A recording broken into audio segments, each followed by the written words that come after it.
Ah mince, mon ordi ne marche plus, regarde. Oh, Oh, mais je peux plus faire le contrôle de Monsieur Bauer, là, il va falloir décaler. C'est sans doute que t'as un bug dessus. Ouais, mais j'y comprends rien en informatique, moi. J'ai pas fait SPNACI.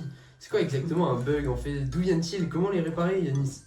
Attends, je vais tout expliquer. C'est parti pour un nouvel épisode de C'est pas magique. C'est pas magique.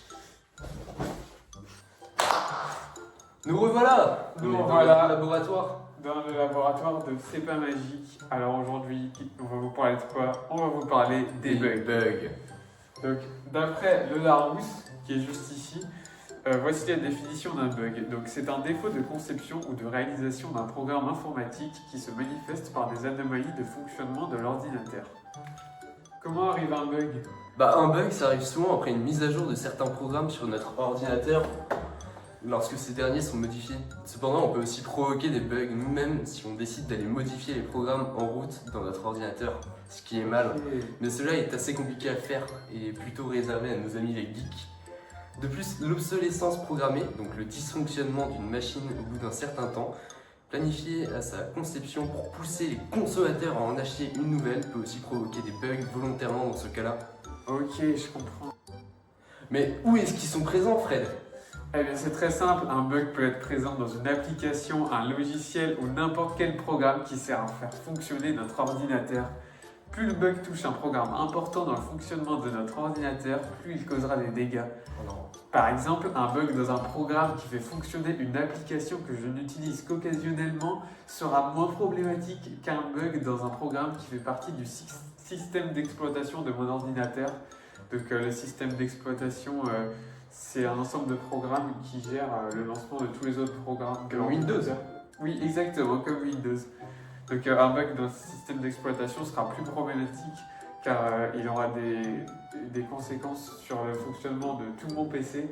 Mon PC se mettra à dysfonctionner alors qu'un bug sur une application que j'utilise comme ça de temps en temps, ce sera pas trop grave parce que au pire j'utilise plus et voilà, c'est pas grave. T'as raison, Fred.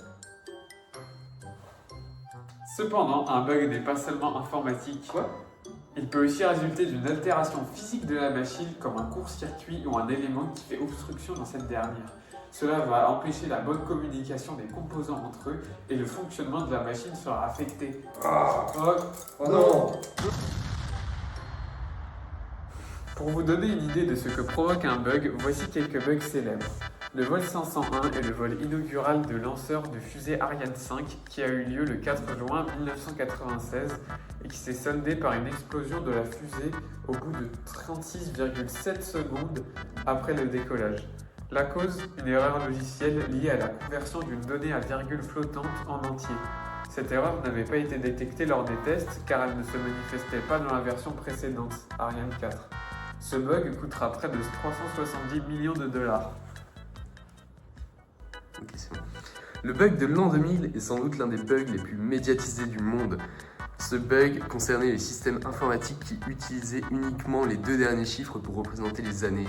En passant de 99 à 0, de nombreux ordinateurs risquaient de confondre l'année 2000 avec 1900, provoquant des dysfonctionnements massifs dans les systèmes financiers, les infrastructures publiques et bien plus encore. Bien que de nombreuses actions aient été entreprises pour corriger ce problème avant l'an 2000, comme l'utilisation d'années à 4 chiffres pour les ordinateurs, certaines petites perturbations ont tout de même eu lieu. Toutefois, l'ampleur des catastrophes anticipées n'a finalement pas eu lieu grâce à une préparation intensive, la fin du monde évitée de justesse. Et enfin, le bug le plus connu, le tout premier bug de l'histoire qui a eu lieu dans l'ordinateur Mark II de l'université américaine d'Harvard. Donc c'était une sorte d'immense calculatrice capable de manipuler des logarithmes et des exponentielles incroyables pour l'époque. Cependant, le 9 septembre 1987 à 15h45, un papillon de nuit se glisse dans un relais électromagnétique, un composant de l'ordinateur, ce qui provoque sa surchauffe. C'est le premier bug, donc insecte en anglais. Et donc là, on peut observer une mythe semblable à celle qui s'est infiltrée dans le Mark II. Mais alors, Jamy, comment on fait pour réparer un bug?